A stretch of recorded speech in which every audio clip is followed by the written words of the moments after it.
বিপাকে দেশের একমাত্র সরকারি তেল শোধনাগার ইস্টার্ন রিফাইনারি, কারণ চলতি মার্চ মাসে এখনও দেশে আসেনি কোনো ক্রুড ওয়েলের চালান।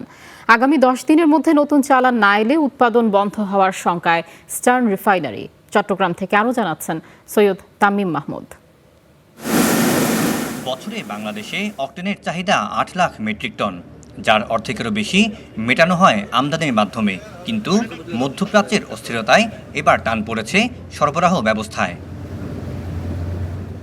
চট্টগ্রাম কাস্টমসের তথ্য বলছে, বছরের প্রথম 3 মাসে ডিজেল, ফার্নেস অয়েল সহ অন্যান্য জ্বালানি তেল আমদানি হয়েছে 7,69,049 টন, যা গেল বছরের এই সময়ের তুলনায় প্রায় 85,000 মেট্রিক টন কম।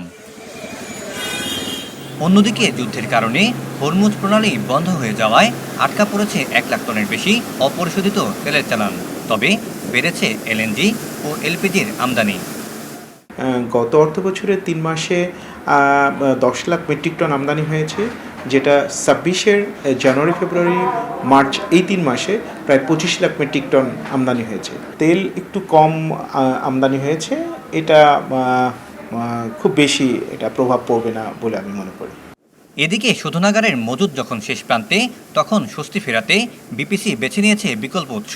সৌদি আরবের ইয়ানবু বন্দর থেকে 1 লাখ টন ক্রুড অয়েল নিয়ে এপ্রিলেই দেশে ফিরবে বড় জাহাজ।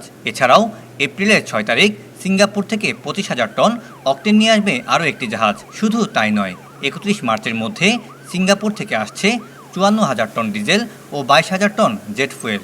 এর পাশাপাশি স্বস্তি দিচ্ছে ভারত বাংলাদেশ পাইপলাইনও, যেখান থেকে এরই মধ্যে এসেছে 10,000 টন ডিজেল। খালাস চলছে আরও 5,000 টন।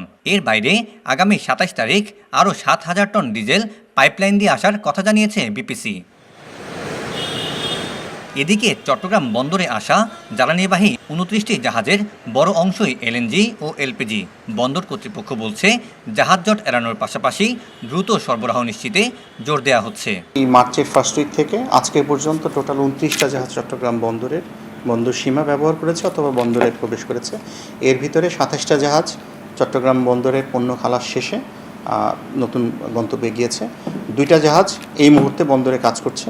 25 মার্চ বিপিসির দেয়া হিসেব অনুযায়ী দেশে চাহিদার বিপরীতে বর্তমানে ডিজেলের মজুদ আছে 14 দিনের, অক্টেনের আছে 9 দিন আর পেট্রোল 11 দিনের। তবে দ্রুতই বেশ কয়েকটি চালান দেশে আসবে, তাই শঙ্কার কিছু নেই বলে মনে করছেন সংশ্লিষ্টরা। Syed Tamim Mahmud, Star News, Chittagong.